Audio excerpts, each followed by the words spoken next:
Continuando aqui no nosso material didático, na página 109, eu tenho uma aplicação, um exemplo aqui, que ele coloca um transformador, uma relação de 15:1, né? Então eu tenho 120 Hz, uma tensão 15 vezes menor aqui em RMS no secundário, uma ponte retificadora, né? Então seria a onda completa, só que ele coloca aqui um capacitor de alto valor, até de 4.700, e uma resistência de 500, uma carga de 500. Então ele pede para calcular a tensão na carga e o ripple, né? Conforme os estudos, e comparar aqui com os valores.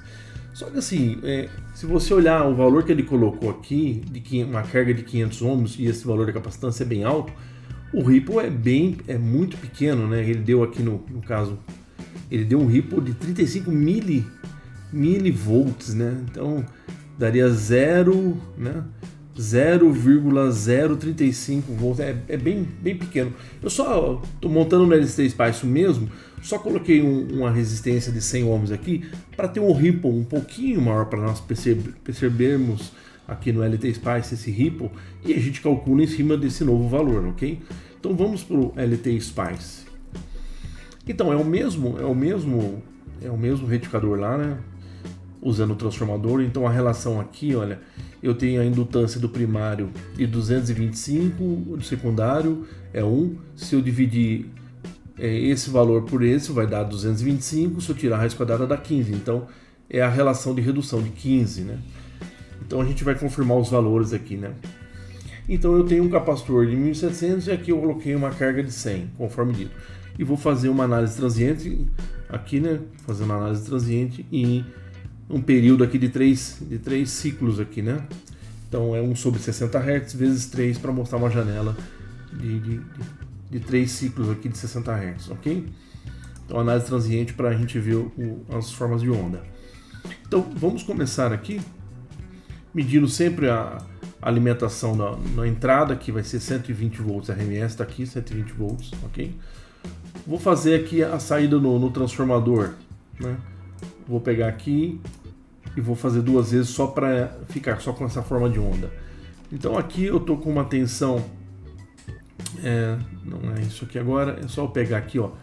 Bom, eu estou com ela 8 volts RMS, então é isso mesmo, né? Porque se eu fizer 120 dividido por 15 é 8, né? Deixa eu ver.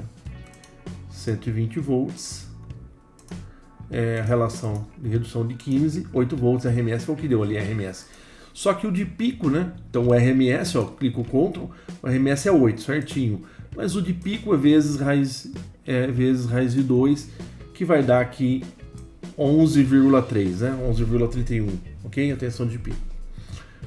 Então tá batendo lá com o exercício, né, que ele passou. Agora vamos só ver aqui, vamos abrir janelas. Eu quero medir aqui. Olha, eu vou colocar a tensão. Olha aqui a tensão na carga, né? Então já o efeito, né, do retificador, já não tenho um ripple tão alto, né? Porque esse capacitor ele tem uma alta capacitância. Nós vamos ver que o ripple a gente vai medir aqui. E eu quero só medir aqui, eu vou trocar isso aqui, eu vou colocar a corrente no diodo para a gente ver a questão do pico que dá no diodo aqui. Eu só vou deletar uma aqui, ó. Vou clicar 2 vezes que ele vai ficar só essa aqui, ó. Isso. Então, só trocar aqui para ficar mais coerente, jogar. Então, primeiro vamos avaliar a tensão na carga, né? Então, se eu tenho, né, nos cálculos que ele passa, para a gente não ficar repetindo os cálculos aqui, a tensão RMS é 15, né? Dividindo, a relação é de 15, a tensão RMS ficou 8, e aqui vezes raiz de 2, que dá aquele valor de pico que nós vimos, né? 11,3. Aí, como é uma ponte retificadora, então sempre tem 2 diodos conduzindo, a tensão na carga máxima vai ser 9,9. Aí ele vai calcular o ripple, então, mas nós vamos fazer outros valores, porque eu mudei a carga para 100 ohms. Então só batendo aqui que é 9,9, né? A tensão que tem que estar na carga, ok? 9,9, né? Então mais ou menos chegaria aqui, né? É. Na verdade, assim, claro que eu tô com os diodos aqui, ele considera uma queda de 0,7 ideal, mas como eu tô com os diodos, o modelo já trabalhando, ele não é o ideal, provavelmente a queda é um pouquinho mais. Eu tenho na minha carga aqui, vamos dizer, 9,33, né, o meu primeiro pico que chega, né? Ó, o maior valor que ele pega aqui é 9,37, para eu calcular, para a gente fazer a fórmula lá da ondulação, né? Então a ondulação vai ser a corrente na carga, então eu tenho 9,37, chamar a calculadora aqui, a tensão máxima que eu tenho 9,37, ok? Dividido por 100 ohms, que é a minha carga, então vou achar a corrente, né?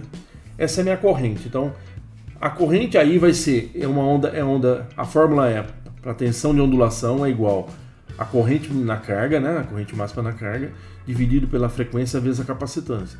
Então, a nossa, como é onda completa, a frequência, a ondulação se repetiria a 120 aqui, né? 120, né, Hz. Então, 120, e eu tenho uma capacitância alta de 4.700 micro, então 10 elevado a menos 6. Multiplico aqui primeiro, depois divido aqui. Então, vou ter uma ondulação, um ripple máximo de 166, 160, 170, ok? Então vamos dar uma medida nesse ripple aqui. Justamente vamos pegar aqui, ó. Ele começa aqui o primeiro ripple um pouco mais forte, mas ele já começa a ficar mais acentuado. Vamos medir o ripple aqui, ó. Vou colocar dois traços, porque eu vou pegar nesse pico menor aqui e nesse pico maior aqui, ó, na forma de onda. Então, olha só, aqui é a minha diferença lá, deu quase os 153, os 160, né? Posso dar um zoom aqui primeiro nessa parte, vamos ver se eu... ok? Vou pegar aqui só para vocês verem. Aqui já está ficando vou pegar, né, mais estável aqui. Então, vou fazer um primeiro aqui. Quando eu clico aqui para fazer um outro, aparece outro traço aqui. Vou colocar o pico maior aqui. Então, lá, eu estou com aquele ripple mais ou menos batendo com a teoria, né? Deu 166, aqui deu 152. São valores teóricos aproximados, está ótimo. Então, é assim que nós estamos confirmando aqui as teorias, né, de ondulação do ripple, né, quando a gente usa o filtro, ok? E pode ver que agora, né, voltando aqui, tá bem mais estável, né, o nível DC na carga, né? Olha, ok? Então estaria bem legal isso aqui, já não tem aquele ripple tão grande, né? Agora, como mais um detalhe, porque faz parte do próximo assunto, só adiantando um pouco aqui, se vocês verem lá, assim, quando eu liguei, a princípio, quando eu liguei no primeiro ciclo, o capacitor estava descarregado, então é o que eu sempre venho dizendo, é um problema, né? Eu tenho que tomar cuidado, pode ver, olha o quanto foi o pico no diodo, porque isso aqui eu peguei um diodo só, né? No D1 aqui, ok? Mas ele sempre conduz aos pares, né? Ok? Se eu pegar poderia pegar no D3 também aqui, ó. Deixa eu só marcar o D3 aqui também. Certo? Ele já está com os picos menores nele, né? Porque primeiro ele já parte no semiciclo positivo, ele pega o problema mais aqui no D1 mesmo, tá? Só tirar essa dúvida. Então, deixar só o D1 mesmo aqui, que é onde ele teve o maior surto aqui. Então, olha, quando o capacitor estava descarregado, no primeiro momento a corrente foi muito alta em cima dele. Mas lembra que no datasheet do 1N4001, ele aguenta até 30 amperes em não repetitivo. Então beleza, não está repetitivo isso aqui, porque só foi aqui, ó, em torno de 16 e pouco, quase 17 amperes, mas acabou, né? Depois ele se carregou e aqui ficou. Aí eu tenho as cargas e descarga dele dando os picos bem menores aqui, dentro da normalidade, dentro do que ele pode, né? Quer ver? Que valores estão esses, né? Aqui o primeiro bateu lá 16,5, 16,6, mas está menor que 30, não poderia ser repetitivo, né? Poderia até 30, mas não repetitivo. Depois eu tenho picos menores aqui, olha. Ok? Então aqui tá de 1,2, ainda tá...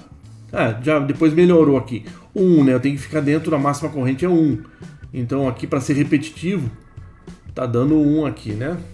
Então na verdade, assim, eu tenho que começar a controlar, né? Eu tenho que começar a controlar isso. Como que eu posso estar corrigindo isso, né? ou eu mudo o diodo para que ele suporte correntes maiores, né, ok, é uma possibilidade, ou eu também aqui eu não posso atingir cargas com valores tão bom, no caso aqui 100 ohms, eu quero vou colocar uma carga um pouquinho maior, que deixa eu ver se vai me ajudar aqui, né? Então eu já diminui um pouquinho aqui, né? Porque o que quer dizer? Que a tensão que está no diodo, desculpa, a corrente que está no diodo dando esse surto é a parte do capacitor aqui, né? Mas só que a parte da carga adiciona um pouco, né? Então se eu reduzir um pouquinho da carga, né? No caso ficar pequeno da carga, no diodo, né? É a soma dos dois, né? Então aqui, né, nesse caso pode ser mantido ainda a de 100. Eu só estou falando de soluções que pode acontecer. Eu posso manter o 100 aqui, porque eu estou já medindo no diodo, aqui ele não vai passar, ele vai ficar em torno de 1, que é a máxima dele, né? Olha lá, exatamente 1,08. Então aqui ele poderia ficar, nesse exemplo aqui, dentro das limitações do N4001, poderia ficar. Ele só teve um surto aqui de quase 16,5, depois caiu e ele tá repetitivo aqui, mas dentro de 1 ampere, que é o que ele suporta. Então, são esses detalhes, quando a gente coloca capacitores maiores, que nem se esse capacitor não fosse tão maior, claro que vai aumentar o ripple, mas ele fica mais suave nessas questões de surto, né? Dá uma olhada. Vou cair aqui mais ou menos pela metade, dos 2.200, né? Ok? Eu tenho um ripple maior, né? Se eu for medir e calcular, mas olha só, o nível de pico aqui já caiu pela metade, né? Ok? E aqui, olha, eu tô aqui nem 1 ampere, né? 0,8 e pouco. Então estou já mostrando dentro do exercício possíveis soluções, né? Que você pode fazer. Então, na hora que você está projetando, né, sempre eu tenho que ver os limites, né? Quais são os transientes que acontecem no caso desse surto de quando está descarregado você liga, você tem que tomar cuidado e analisar depois no longo do tempo como que vai ficar a situação, que nem aqui ficaria tranquilo, ok? Mas são só dicas assim, o exercício era só aquilo que nós já tínhamos feito, eu só expliquei um pouco algo mais que nós vamos ver um pouco no próximo vídeo sobre a teoria do que eu estou falando, né? A gente vai ver sobre surto e talvez limites de tensão reversa aí. Mas agradeço a atenção, muito obrigado.